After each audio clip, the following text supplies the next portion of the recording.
mantan wakil presiden Yusuf Kala, menyebut kalau ada ribuan tenaga kerja Cina yang membanjiri di wilayahnya Morowali, Sulawesi Tengah.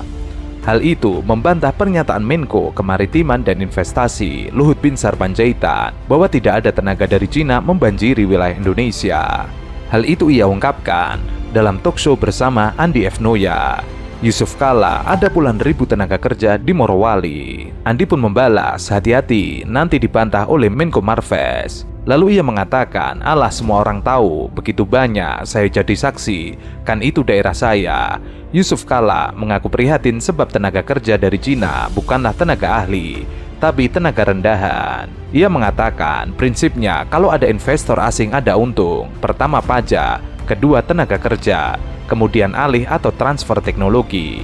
Kalau yang kerja rendahan orang asing, buat apa investor asing? Banyak pengangguran di sini, bukan mendatangkan tenaga ahli. Hal lain yang Yusuf Kala sorot adalah jika jawaban dari pemerintah bahwa tenaga kerja Cina adalah tenaga ahli, maka dari segi jumlah tidak masuk akal. Paling tinggi kalau tenaga ahli itu 10 orang. Saya bikin proyek smelter, paling 3 orang, tidak ada tukang las, tidak ada tukang baja. Ini ribuan tenaga kerja yang masuk sebenarnya bisa dikerjakan oleh tenaga kerja lokal. Dan sekarang kita tidak mau hanya ekspor raw materialnya, kita mau semua itu menjadi satu kesatuan. Nah ini memang kesalahan kita berpuluh-puluh tahun. Nah ya sekarang kita perbaikin. Memang banyak kritik awal-awalnya, kenapa nggak pakai tenaga Indonesia? Memang nggak ada. Sementara itu, Menko Bidang Kemaritiman dan Investasi Luhut Binsar Panjaitan tidak membantah. Ia mengungkapkan alasan dibalik keputusan untuk memperkerjakan tenaga kerja asing di proyek pembangunan, salah satunya Ibu Kota Nusantara. Ia menilai sumber daya manusia Indonesia belum memiliki kualitas sebaik pekerja asing. Bangsa kita memang nggak bisa, kualitasnya masih kadang miring-miring. Kalau Anda lihat bangunan, masih banyak kualitasnya kurang bagus, tidak rapi, kuat tapi masih belok-belok. Mengenai kritikan terhadap kebijakannya memperkerjakan tenaga asing, Luhut menyebut harus dilihat dari sisi positifnya, karena ini untuk kepentingan nasional. Sepanjang untuk kepentingan nasional, kita tidak perlu ragu-ragu. Kita kadang-kadang ini munafik. Saya bilang pengawasan pembangunan ibu kota baru, kita hire orang-orang bule marah. Luhut menegaskan, pada akhirnya sumber daya manusia Indonesia nantinya akan mengganti tenaga asing tersebut setelah memang menguasai keahlian yang dibutuhkan. Berapa lama? Mungkin 6 bulan, mungkin setahun. Kita pakai saja dulu TKA, nanti sambil jalan kita masukin orang tenaga kerja Indonesia yang bisa. Sebelumnya, Luhut melaporkan kepada DPR terkait program pembangunan IKN. Ia mengungkapkan, untuk pengawasan mega proyek ini, dirinya telah memutuskan untuk memperkerjakan tenaga asing. Dan hal itu telah diketahui oleh Presiden Jokowi. Keputusan itu diambil lantaran ingin kualitas pembangunan IKN tersebut menjadi bagus sampai dengan 17 Agustus 2024. Ia berharap 17, bukan berharap harus 17 Agustus tahun depan kita bisa acara di sana, tapi kualitas pekerjaan menjadi kunci. Oleh karena itu, ia melaporkan ke Presiden. Pengawasan itu terpaksa dengan segala hormat kita pakai bule-bule untuk menjaga kualitas. Jangan nanti istana Presiden itu jadi, tapi kualitasnya tidak bagus. Dalam laporannya lagi, Luhut yang juga Ketua Satgas Percepatan Investasi IKN ini tengah fokus menyelesaikan persoalan tanah di kawasan Nusantara. Bapak Ibu sekalian, ini sudah yang kami lakukan IKN, saya sudah pergi ke sana 2 kali dan sudah melihat ini, dan kemarin di Singapura kita jualan mengenai ini dan mereka sangat antusias dan semua masuk, dan kita berharap 17, bukan berharap, harus 17 Agustus tahun depan kita bisa acara di sana. Tapi kualitas pekerjaan itu menjadi kunci. Dan pengawas itu kita terpaksa dengan segala hormat kita pakai bule-bule untuk menjadi kualitas. Jadi jangan nanti istana Presiden itu jadi tapi kualitasnya tidak bagus. Yang apa yang dilakukan dengan Pak Basuki jadi PLT kan sudah bagus. Kan masalahnya di situ sudah kita mampu identifikasi semua kok. Nggak ada yang masalah terlalu serius sekarang. Pak tapi sebaiknya Pak Basuki akan tetap jadi pengganti untuk Pak Basuki tetap jadi kepala UIKN-nya apa nanti? Dia PLT aja sambil nanti cari ya. Berarti lebih baik di waktunya periode Pak Jokowi atau nanti setelah Pak Prabowo aja yang milih? Ya, kepala nggak DPD? tahu, tanya dua presiden Pak, itu terkait aja. kepala otorita IKN yang Bapak bilang tidak becus ataupun Nggak pernah saya bilang nggak becus. tidak bisa mengambil keputusan Pak terkait permasalahan lahan Jelas, Pak. jelas, Itu saya ngomong kelanjutannya cukup seperti apa Pak? sekali, kan. Menteri Koordinator Kemaritiman dan Investasi Luhut Binsar Panjaitan memberikan respon keras soal heboh mundurnya Bambang Susantono dan Doni Rahayu dari kursi kepemimpinan Badan Otorita IKN. Luhut mengaku kesal dengan kejadian ini. Menurutnya ada masalah kepemimpinan di balik mundurnya Bambang dan Doni. Padahal menurutnya Otorita IKN adalah organisasi yang sangat kuat. Pasalnya, semua aturan pendukung sudah ada. Semua keputusan dan kebijakan bisa dilakukan dengan mudah. Namun, Luhut melihat Bambang dan Doni terlihat tidak berani ambil keputusan. Hal inilah yang membuatnya merasa kesal. Kalau Pak Jokowi juga bilang ini tidak ada masalah, kemudian juga investasi tetap Ya kalau ada lanjut. masalah, persoalan dong. Pasti ngomongnya tidak ada masalah. Nggak mungkin, oh ini ada masalah begini, nggak mungkin lah. Ini soal legacy. Termasuk juga belum dengan penandatanganan perpindahan ibu kota itu termasuk masalah atau? Ya pasti akan ada masalah. Misalnya mau ditempati oleh menteri dan sebagainya mulai bulan Juli ini dan seterusnya. Memangnya kedutaan besar mau pindah? Enggak lah. Di Malaysia juga kedutaan besarnya nggak pindah, tetap di Kuala Lumpur gitu. Dan masih banyak sekali persoalan-persoalan yang harus dibahas perlahan, dilakukan pembangunan jalan terus. Tapi tidak bisa buru-buru seperti sekarang kita pindah rumah aja perlu waktu setahun lebih. Masa pindah ibu kota bisa 2 tahun didudukin, ditempatin begitu kan? Ketika dikonfirmasi langsung, Luhut pun mengungkapkan ada masalah pembebasan lahan yang seharusnya bisa selesai, namun belum juga terlaksana. Padahal, ia selaku Ketua Satgas Percepatan Perolehan Tanah dan Investasi telah memimpin rapat soal pembebasan lahan di IKN. Namun menurut Luhut, keputusan rapat itu hanya tinggal eksekusi, tapi tidak dijalankan Kepala dan Wakil Kepala Otorita IKN saat itu. Pasca mundurnya Bambang sebagai Kepala Badan Otorita, pemerintah menunjuk Menteri PUPR Basuki Hadimulyono sebagai pelaksana tugas Kepala Badan Otorita. Di sisi lain, posisi Wakil Kepala Badan ditunjuk Wakil Menteri ATR Raja Juli Antoni sebagai PLT. Uangnya kan nggak jelas memang. Contoh, pertahanan, TNI AL, TNI AU dan sebagainya itu belum ada anggarannya.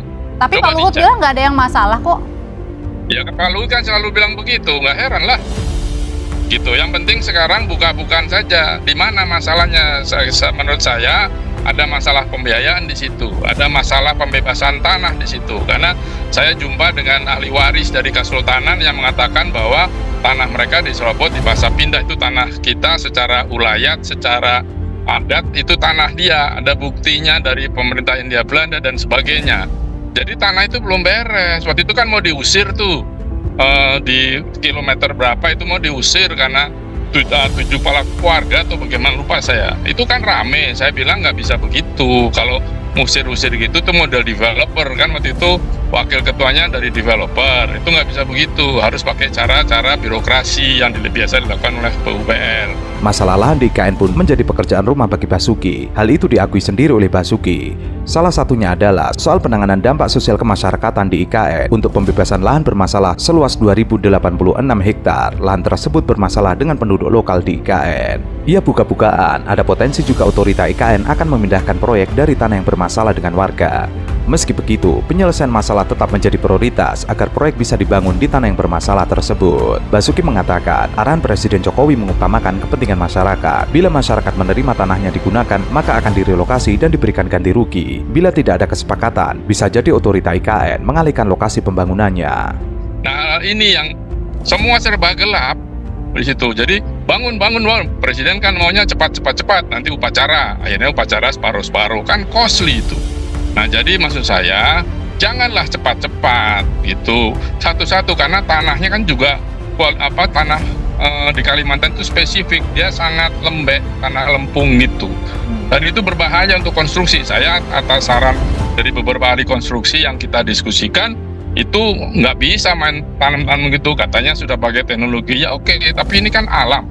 Contoh ada bandara yang amblas 1 meter, itu urukan. Nah itu harus ditata dengan baik alam ini, jangan buru-buru gitu. Keputusan Indonesia untuk memindahkan ibu kota dari Jakarta ke ibu kota Nusantara menjadi sorotan media dunia. berbagai kesulitan di balik pemindahan besar-besaran itu menjadi sorotan, bahwa langkah pemindahan itu tidak akan mudah seperti yang diperkirakan, bahwa kesulitan pertama akan didapatkan dari 1,9 juta ASN yang akan pindah ke lingkungan baru. Masyarakat perlu tertarik untuk datang ke tempat baru. Pertama-tama mereka perlu melihat infrastruktur yang kuat seperti sekolah, rumah sakit, dan fasilitas perumahan, atau mereka tidak akan tertarik untuk pindah ke sana. Masih kalau dari yang saya dapat bukan mundur tapi dimundurkan. Tapi anyway, pemerintah yang tahulah urusan ini. Tapi dari awal kan saya selalu bilang, IKN itu jangan pakai modelnya Pak Jokowi, cepat. Yang ada nanti malah repot gitu ya. Terbukti banyak infrastruktur yang dibangun rusak sebelum saatnya dan untuk biaya perbaikannya mahal. Saya khawatir IKN akan seperti itu. Jadi kalau diduga-duganya mengundurkan diri berbarengan nih ya, wakilnya dulu baru ke ketuanya mundur ini karena nggak kuat dengan beban kerja. Iya, kalau dia diberhentikan. Kalau dia mundur? Kalau dia diberhentikan kan beda lagi. Masalah kedua kemudian muncul dari segi pendanaan. Pembangunan Nusantara diperkirakan menelan biaya sekitar 35 miliar US dollar. Namun pemerintah hanya berkomitmen untuk menginvestasikan 20% dari dana yang dibutuhkan. Pemerintah Jokowi berharap sisa 80% pendanaan akan berasal dari investor asing. Namun ada keraguan untuk menyalurkan dana ke proyek tersebut. Dan hal ini semakin menggagalkan kemajuan pembangunan IKN. Tidak akan mudah bagi pemerintah untuk mendapatkan 80% investasi asing, kecuali pemerintah dapat memberikan bukti kelayakan Nusantara dan jaminan bahwa proyek tersebut akan terus berlanjut, bahkan jika pemerintah baru mulai menjabat tahun depan. Investor sih nggak akan datang meskipun tidak diberhentikan, karena ini masih brownfield istilah saya, karena itu tanah semua ya dari awal. Jadi nggak ada investor akan datang, dia akan datang ketika sudah siap infrastrukturnya. Dan tugas infrastruktur itu yang bangun pemerintah, nggak mungkin swasta harus bangun. Kembalinya dari mana? Misalnya suruh bangun hotel, emang ada berapa orang akan datang ke IKN? Bangun rumah sakit, emang ada berapa orang? Bangun sekolah. Jadi semua itu disiapkan oleh pemerintah dengan APBN. Itu saja. Kalau mengharapkan investor menyiapkan itu, nggak akan datang. Mana ada investor gila mau bangun gitu. Anggaran infrastruktur negara itu telah menurun sejak tahun 2017 ketika mencapai puncaknya sebesar 2,8% PDB, namun turun menjadi 1,9% PDB tahun lalu. Sementara itu, Presiden Jokowi menyebut sampai saat ini belum ada realisasi investasi asing di ibu kota negara. Namun ramainya investor dalam negeri diharapkan bisa mendorong penanaman modal dari luar negeri di IKN. Sampai saat ini belum ada, tapi ia yakin bahwa setelah investor dalam negeri bergerak, semakin banyak setiap bulannya investor luar akan segera masuk. Sektor prioritas yang bakal diberikan kepada investor asing mulai dari pendidikan, kesehatan, juga teknologi. Jokowi juga menyebutkan pertumbuhan ekonomi Indonesia cukup baik. Diperkirakan di atas 5%, juga inflasi yang terjaga di angka 2% sampai 3%. Paling penting menjaga stabilitas politiknya baik-baik. Itu terus-menerus disampaikan. Di sana kan mahal, pulang ke Jawa atau pulang kemana dibiayai negara apa enggak? Kalau dia tidak ada keluarganya kan urusan biologis juga akan bermasalah. Ini saya belum pernah lihat studi antropologi yang dibuat oleh IKN. Karena begitu kita tahu studi antropologi kalau ada, katanya sih ada, kita bisa membuat mitigasinya. Kalau sekarang kan nggak ada, saya belum lihat gitu. Saya udah tanya berkali-kali itu.